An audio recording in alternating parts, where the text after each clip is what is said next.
आपल्याकडे एक बी brand ambassador नाही केळीसाठी, ऍटलिस्ट इंडियामध्ये. ज्या वेळ आंबा मार्केटमध्ये केळी मार्केटला सोडू नका. अगर किंग ऑफ फ्रुट्स असेल मार्केटमध्ये तर केळीला आपण मागे ठेवलं तर बरं आहे. एक आठवड्यामध्ये कटरीना कैफनी त्याच्याबद्दल इंस्टाग्रामवर लिहिलं होतं की मी आज परसिमन खातो. केळीच्या दुर्दैव हे आहे की कोई भी व्यक्ती असं लिहत नाही की आज मी आज सकाळी केळी खालो.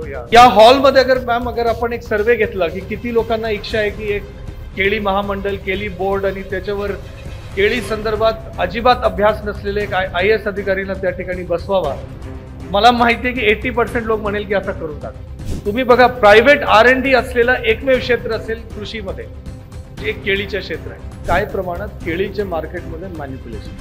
सुदैवाने जळगाव त्या गोल्डन बेल्टचे एजवर आहे. ज्या वेळ जळगाव आणि बुरहानपूरचे जिल्हाधिकारी एकमेकांशी भेटतात, केळीचा दर 300 रुपये वर जातो. आदरणीय केंद्रीय मंत्री श्रीमती रक्षा खडसे, आदरणीय अमोल जवळे सर, आदरणीय आमदार, आदरणीय जैन सर, आदरणीय सगळे मंचावर उपस्थित सगळे मान्यवर आणि केळी क्षेत्रामध्ये असलेले सगळे एक्सपर्ट्स, मला केळीच्या संदर्भात जरासा मी वाचलेलं आहे, पाहिलेलं आहे आणि केळी खाल्लेलं आहे. त्याला सोडून मला केळी संदर्भात जास्त फारसा माहित नाही. मला फारसा या ठिकाणी बोलण्यासाठी उचित राहणार नाही, परंतु काही गोष्टी जो केळी क्षेत्राशी संबंधित आहे त्याबद्दल मी काही गोष्टी बोलायला इच्छुक आहे.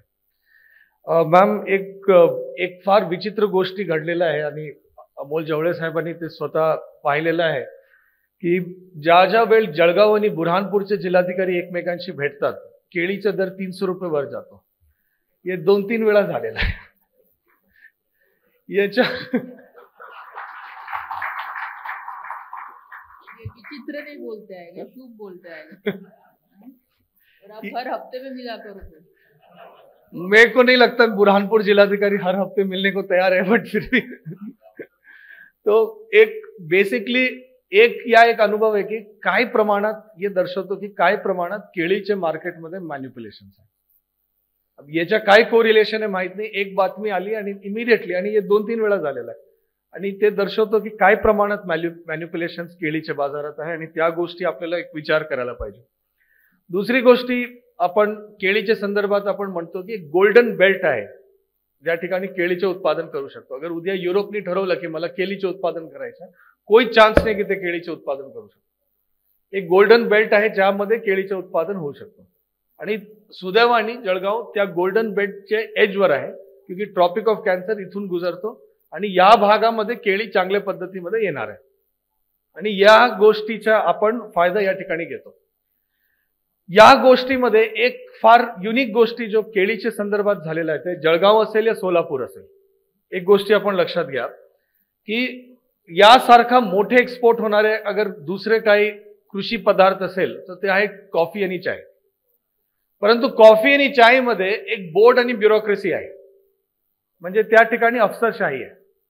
त्या ठिकाणी अगर तुम्ही एक कॉफी प्लांटर असेल आणि तुमची काही चायचं उद्यान असेल, ज्यापर्यंत हा बोर्ड जे तुम्ही चक्रामध्ये नाही जाऊन त्या ठिकाणी तुम्ही अडकत नाही, त्यापर्यंत तुम्हाला कुठल्याही प्रकारची जो सोल्युशन्स आहे त्या ठिकाणी मिळत नाही.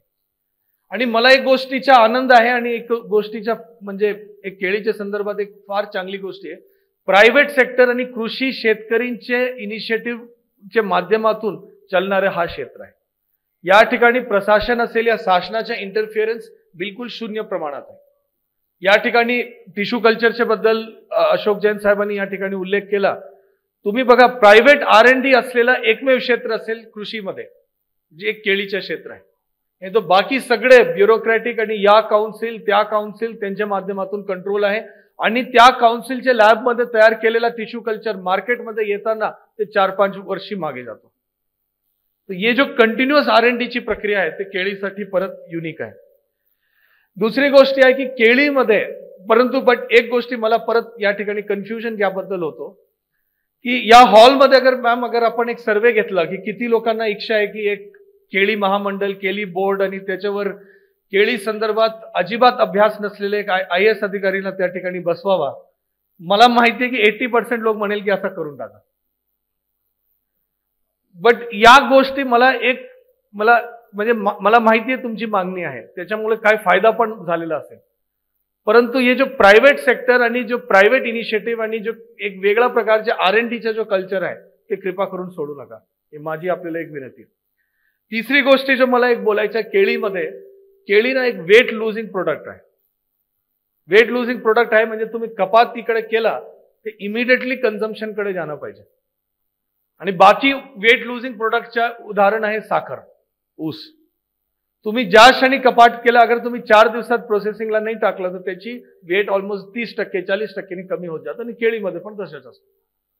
बाकी पण प्रोडक्ट्स आहे, परंतु केळीमध्ये आपण कुठल्याही प्रकारच्या प्रोसेसिंग करू शकत नाही. बिकॉज 90% कन्झम्पशन केळीच्या जगभरात ते रॉ फॉर्म मध्ये असतं. फार कमी लोक आहे जो केळीला कुठले ना कुठले प्रोसेसिंग करून ते वापरतात. म्हणजे एक नॉर्मल ह्युमन टेंडन्सी. युरोपचे मार्केट असेल, अमेरिकाचे बाजार असेल, त्या बाजारपेठपर्यंत आणि लोकांचे घरपर्यंत आणि घरापासून लोकांच्या टेबलपर्यंत किती लवकर आपण जाऊ शकतो ते मेन खेळ आहे त्याच्यामध्ये. तो आपल्याला केळीमध्ये कोल्ड स्टोरेज पेक्षा कोल्ड चेन तयार करण्याची जास्त गरज असतो. तो एक फार इम्पॉर्टंट गोष्टी आहे जो आपल्याला केळीच्या संदर्भात लक्ष देण्याची गरज आहे. आणि या गोष्टी असताना ज्यावेळेला आपण म्हणतो की आपण युरोपपर्यंत जाऊ या अमेरिकापर्यंत जाऊ या ऑस्ट्रेलियापर्यंत जाऊ, त्याच्यासाठी आपल्याला फास्ट मुवमेंट बद्दल आपण काय करू शकतो ते एक मेजर फोकस ठेवण्याची गरज आहे.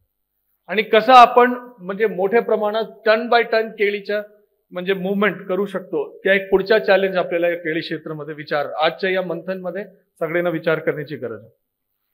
एक और गोष्टी युनिक आहे केळीच्या संदर्भात, आपल्याकडे एक भी ब्रँड अँबॅसेडर नाही केळीसाठी, ऍटलिस्ट इंडियामध्ये. तुम्ही मँगो बघा, त्याच्यामध्ये विभिन्न ब्रँड्स आहेत, त्यांचे ब्रँड अँबॅसेडर आहेत, ते एक गोष्टी येतात. आणि आज के डेटमध्ये ब्रँड अँबॅसेडर आणि फूड कन्झम्पशन मध्ये फार मोठा लिंक एक तयार झालेला आहे.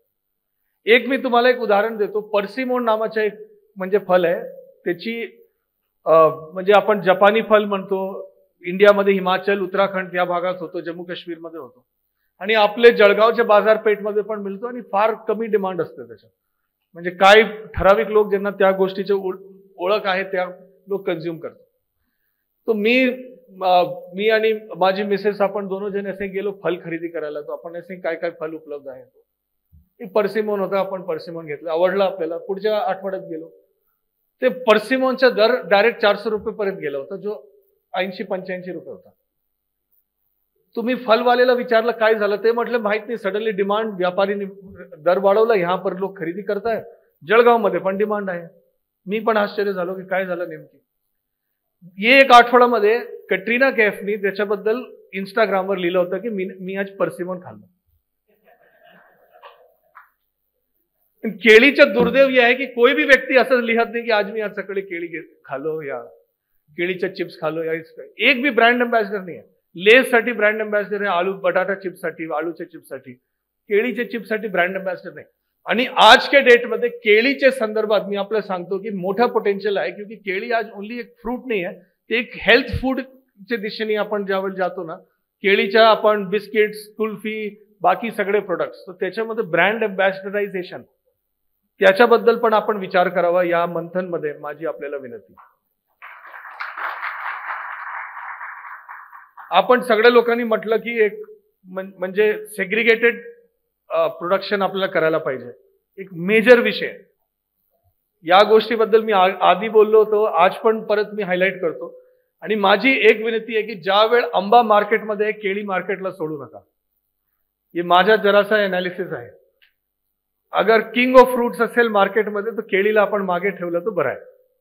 ते डिमांड जरासा मिसमॅच होतो. बट याच्यामध्ये आपल्याला प्लॅन्ड जो असतो ना की या गावनी असा प्लॅनिंग करावा, हे आपण एपीएमसी लेवलवर करू शकतो. आणि एपीएमसीच्या याच्यामध्ये फार मोठा रोल राहणार आहे. एपीएमसी मध्ये एक और प्रॉब्लेम जो आहे सर केळीमध्ये, मॅम याच्यामध्ये काय होतं, एपीएमसीचं म्हणणं आहे की तुम्ही माझे म्हणजे यार्डमध्ये या, त्याच्यानंतर आपण खरेदी विक्री व्यवहार करू आणि त्याच्यानंतर पाठवू.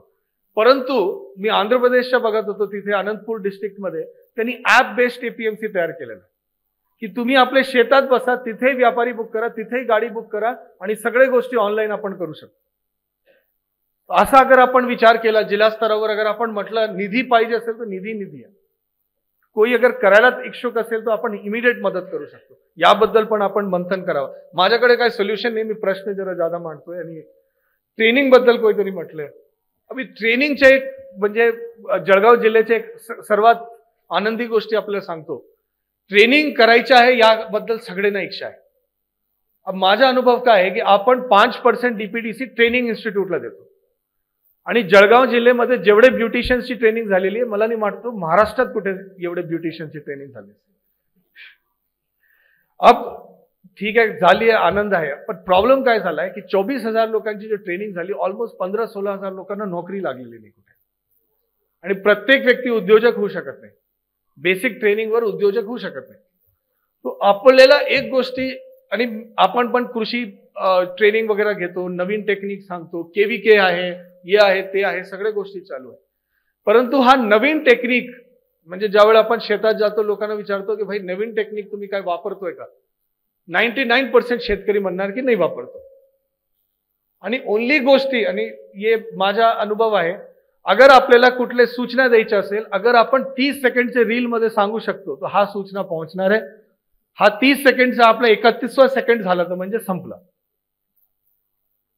तो आपल्याला आता सोशल मीडियाच्या माध्यमातून, व्हॉट्सअपच्या माध्यमातून कसं आपण शॉर्ट रील्स करून बेसिक गोष्टीच्या ट्रेनिंग देऊ शकतो याच्याबद्दल विचार करण्याची गरज आहे. याबद्दल आपण लक्ष देऊ. आपण शेतकरी ट्रेनिंग देतो, कामगार ट्रेनिंग देत नाही, मजुरांची ट्रेनिंग करत नाही. ही एक मोठी गॅप आपण आयडेंटिफाय केलेला आहे कृषी क्षेत्रामध्ये. आपली कटिंग मध्ये जो डॉट्स वगैरे येतो, कटिंग जो कधी कधी चुकतो, त्याचं मूल कारण आहे की आपण आपले कामगारांची ट्रेनिंग करत नाही. शेतकरी स्वतः त्या ठिकाणी जात नाही आणि कामगारांची ट्रेनिंग आपण करत नाही. याबद्दल आपल्याला लक्ष देण्याची गरज आहे. आता मी भरपूर गोष्टी बोललो, 2-3 गोष्टी अजून मला बोलायच्या आहे. आज आपण प्रोडक्शन बद्दल आपण आता चर्चा केली की प्रोडक्शन कसं वाढवायचं आहे.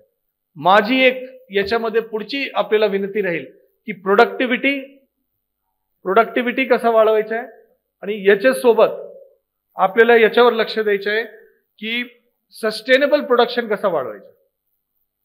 आता जळगाव जिल्ह्यामध्ये आदरणीय अशोक जैन सरांनी सांगितलं की पनामा नावाचा एक आजार येत आहे. काय गावमध्ये आपल्याला त्याचे उदाहरण दिसतोय, आमदार साहेबांनी पण काही ठिकाणी पाहिलेलं आहे. आपण पण प्रशासनतर्फे काही आदेश वगैरे काढू शकतो, कसं शेतकरीला त्याबद्दल प्रवृत्त करू शकतो. नाही अगर पनामा पसरला केळी इतिहास होऊन जाणार. याबद्दल प्रत्येकाने लक्ष देण्याची गरज आहे आणि गंभीरतापूर्वक घेण्याची गरज आहे. पुढचा विषय आहे की केळी क्षेत्रामध्ये पाणीचा फार मोठा वाटा असतो, पाणीची उपलब्धता. आता एक मोठी चॅलेंज जो आपल्याकडे आलेली आहे, आपण सगळ्यांनी लक्ष द्या. हे पूर्ण भाग जो आपला केळीचा भाग आहे त्या ठिकाणी डार्क झोन मध्ये गेलेला भाग आहे. अब तुम्ही म्हणतात की डार्क झोन काढण्यासाठी आपण आमदार साहेबांना विनंती करू, आपण मंत्री महोदयांना विनंती करू, दरवर्षी सर्वे करायला लावू. अगर आपल्याला डायबिटीज झाला असेल, आपण दर दिवस अगर ब्लड टेस्ट केला तर काही फरक निघणार. डार्क झोन सरळ आहे, विहीर पुनर्भरण करा, डार्क झोनचे बाहेर निघा. जेवढा पाणीचा साठवण तुम्ही सुधार केला तेवढा डार्क झोनचे बाहेर जावा. पाणीचा वापर कमी करा, डार्क झोनचे बाहेर जावा. साधा फॉर्म्युला आहे त्याच्यामध्ये. परंतु आपल्या केळीमध्ये जो पाणी सर्वाधिक लागणारा भाग आहे त्या ठिकाणी आपण डार्क झोनच्या वर आज शेती करतो आणि हे आपल्यासाठी पनामा नंतर सेकंड सर्वात धोकादायक प्रश्न आहे. आज 7 HP चे मोटर कमी पडतोय, कल 12 HP ची मोटर कमी पडणार, पुढच्या 20 HP ची मोटर कमी पडणार. ही प्रॉब्लेम आपल्याला काढायचा. आदरणीय रक्षा खडसे मॅडमनी मेगा रिचार्ज आणि आदरणीय आमदार साहेबांनी आणि सर्व लोकप्रतिनिधींनी प्रयत्न करून केंद्र आणि राज्याच्या संयुक्त योजना मेगा रिचार्जचा प्रस्ताव पुढे आणलेला आहे. त्याची काही प्रमाणात मान्यता पण झालेली आहे. परंतु हा सारखा मोठा प्रकल्प घेताना त्याची पाणी आणि त्याची डिस्ट्रीब्युशन आपल्याला एक प्रश्न सोडवण्याची गरज आहे. सर्वात मोठी प्रॉब्लेम केळीमध्ये एक और आहे की रस्त्याचा प्रॉब्लेम आहे, शेत रस्त्याचा. आणि नॅशनल हायवे सारखा मोठा प्रोजेक्ट या ठिकाणी येत आहे, परंतु शेत रस्त्याचा प्रॉब्लेम, आणि शेत रस्त्याचा प्रॉब्लेम ना जिल्हाधिकारी इथून बसून सोडू शकतात, ना ग्रामपंचायत हा विषय सोडू शकतात. त्या विषयाला तुम्हाला ज्यापर्यंत आजूबाजू शेजारच्या शेतकऱ्यांनी एकत्रपणे विचार करून हा प्रश्न सोडवण्याबद्दल विचार केलेला नाही, हा प्रश्न अजिबात सुटणार नाही. शेत रस्ता नसल्यामुळे आज के डेटमध्ये भरपूर प्रोडक्शनचा लॉस, आणि विशेषतः केळीसारखा फास्ट मुव्हिंग प्रोडक्ट ज्यांना आपल्याला लवकरात लवकर टेबल पर्यंत पोहोचवायचे आहे त्याबद्दल आपल्याला लक्ष देण्याची गरज आहे. इरिगेशनचे 1,95,000 हेक्टरचे काम चालू आहे. परंतु हा काम लवकरात लवकर पूर्ण जर आपला झाला तो आपल्याला मोठ्या प्रमाणात फायदा होणार आहे. पुढचा आणि लास्ट विषय जो आहे आपल्याला हेवी मेटल. आपण एवढे मोठ्या प्रमाणात खत वापरतो, एवढे मोठ्या प्रमाणात पेस्टिसाइड वापरतो, एवढे मोठ्या प्रमाणात आपल्याकडे हेवी मेटल रेसिड्यू आपल्या मातीत आहे. ज्यापर्यंत आपण हा हेवी मेटल काढणार नाही, युरोप आणि अमेरिकाच्या क्वारंटाईन स्टँडर्ड्सला आपण मीट करू शकणार नाही. याबद्दल आजच्या केळी परिषदमध्ये आपण विचार करावा आणि त्याचे काही सोल्युशन शोधावं. प्रशासनतर्फे जो गोष्टी आपण करू शकतो 100.1% आपण करायला तयार आहे. आदरणीय लोकप्रतिनिधी दिल्लीमध्ये, मुंबईमध्ये आणि इतर महत्त्वपूर्ण ठिकाणी पाठपुरावा करत असतो. परंतु सोल्युशन जो आहे, ज्या व्यक्ती प्रॅक्टिस करतो त्यालाही पॉलिसी काय असावं ते गोष्टी कळतो. तो सोल्युशन काय आहे त्याबद्दल आपल्याला लक्ष देण्याची गरज आहे. वैसे मी लास्ट म्हटलं होतं, पण लास्ट +1 मी एक सांगतो की आपल्याला क्लायमेट चेंज मध्ये जो नुकसान होत आहे आणि पीक विमाचा जो मोठा प्रश्न दरवेळी आपण आपल्या समोर येत आहे, आपण ड्राउट प्रूफिंग, क्लायमेट प्रूफिंग कसं करू शकतो की आपल्याकडे या प्रकारचे नुकसान होऊ नये, याबद्दल पण विचार आणि मंथन करावं, ही माझी आपल्या सर्वांना विनंती आहे. मला आपण मार्गदर्शनासाठी बोलवलं होतं, परंतु माझी विनंती आहे की आजचे प्रोसिडिंग्स मध्ये जो काही मार्गदर्शन आपण सांगणार आहे, ज्याच्यामध्ये प्रशासनाचा जो रोल आहे ते आपण पूर्ण करायला तयार आहे. पण भरपूर गोष्टी आपल्याला समन्वयाची भूमिकाने स्वतः करण्याची गरज आहे. या कार्यक्रम आयोजन केल्याबद्दल, मला या कार्यक्रमासाठी आमंत्रित केल्याबद्दल, मला माझा प्रश्न मांडण्याची संधी दिल्याबद्दल मी आपल्या सर्वांचे विशेष आभार व्यक्त करतो. माझे 2 शब्द संपवतो. जय हिंद, जय महाराष्ट्र.